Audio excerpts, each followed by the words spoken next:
Today's lesson discusses different tests to decide if a quadrilateral is a parallelogram or not. So we're basically going back to all of the relationships that we learned in the last section and seeing if those relationships are true.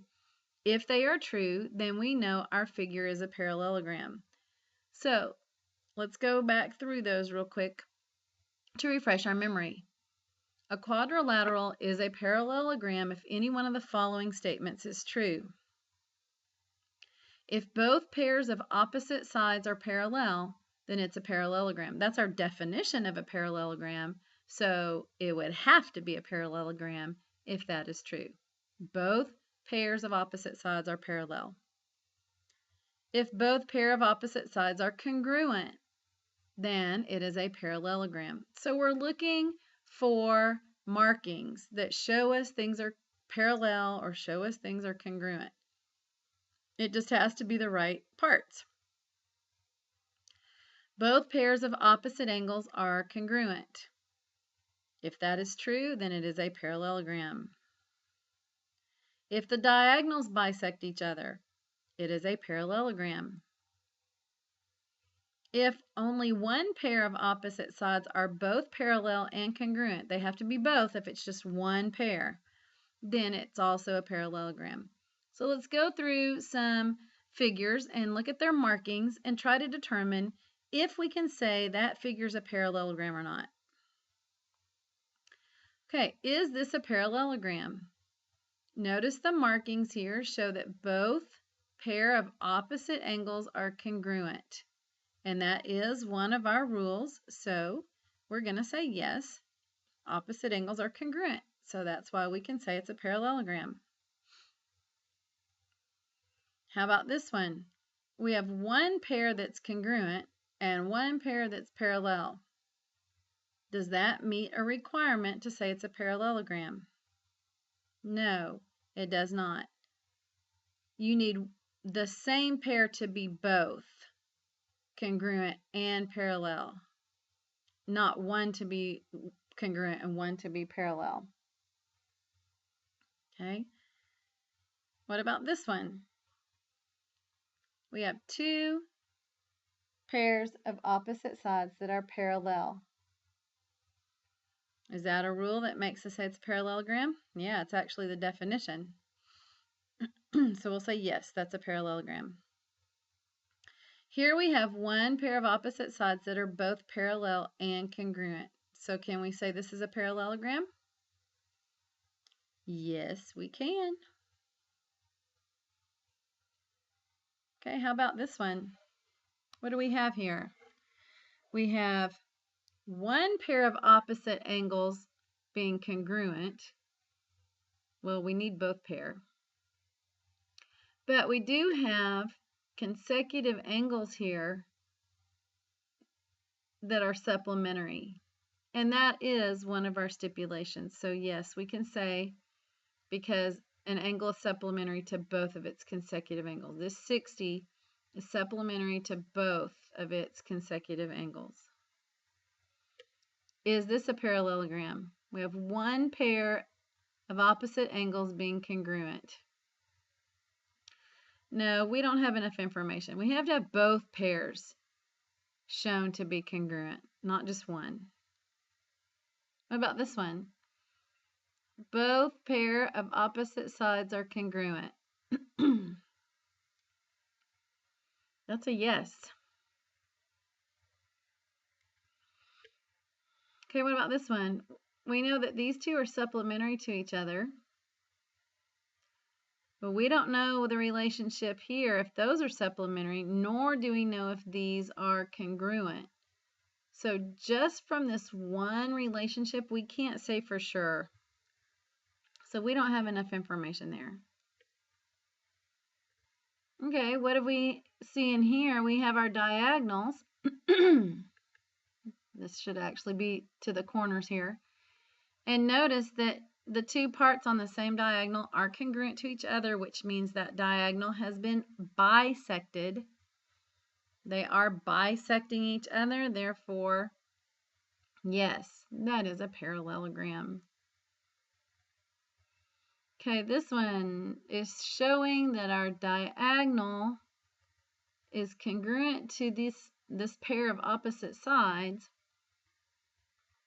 but that doesn't go with any of the rules we have, so no, we don't have enough information there. Okay, this one tells us over here that triangle ABC is congruent to triangle CDA. Well, that means that AB, remember if we go in order of our consecutive parts or our corresponding parts, AB is congruent to CD.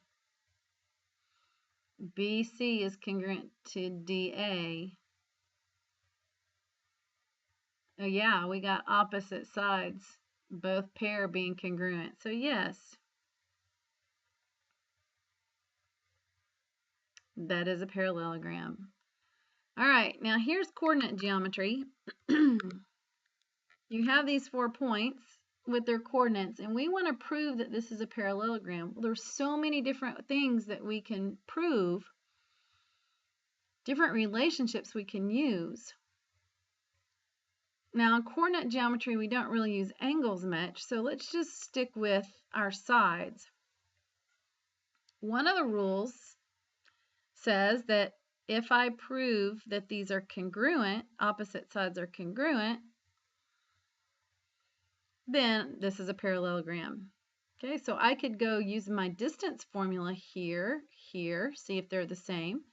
Then BC and AD, see if they're the same. If my distances for the pairs are the same, within the pairs are the same, then yeah, that's a parallelogram. I can also prove that my opposite sides are parallel to each other. How do I do that with my endpoints? What do I need to know about these sides to know if they're parallel? Remember, our slopes tell us if they're parallel or not. So I could find the slopes of all 4 sides. And if my opposite pairs have the same slope, then yep, it's a parallelogram. So there's several different approaches we can take here. Okay, the slope method, we're going to prove that the opposite sides are parallel.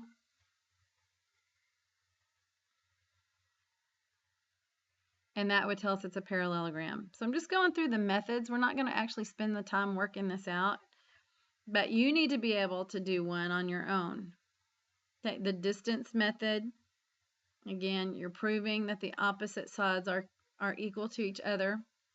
So you would need to use your distance formula. So these formulas, you still need to know and be able to use them. Okay, you could put the two together. Remember, if you just have one pair that are both congruent and parallel, so you could use just one pair of opposite sides and prove that they are both. That would be an option. Or you could use your midpoint to show that your diagonals bisect each other. You find your midpoint of one diagonal, find your midpoint of the other diagonal, and if the midpoint is the same, then they have bisected each other. So 4 different methods. Again, it is up to you. Whichever one you see first, whichever one makes sense, run with it. Okay, so I might throw you something like this.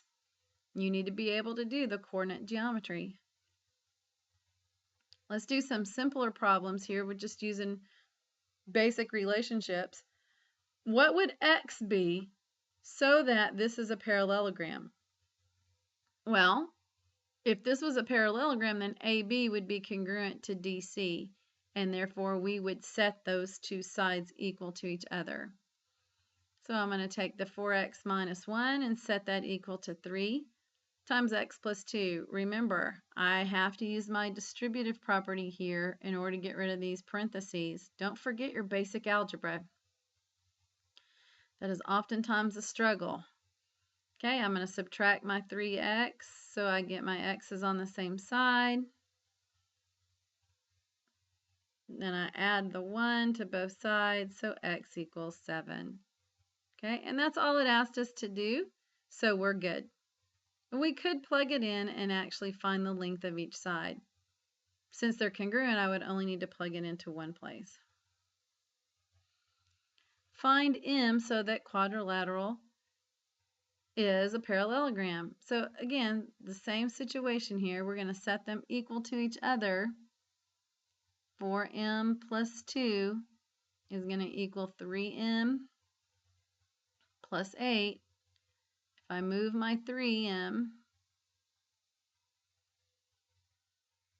then I get m plus 2 equals 8. These cancel. Move my 2, m equals 6. So our answer, choice C, is correct.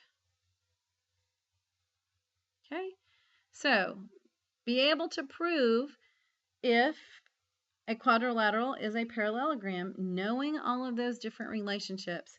Also be able to use those relationships to solve for unknown parts.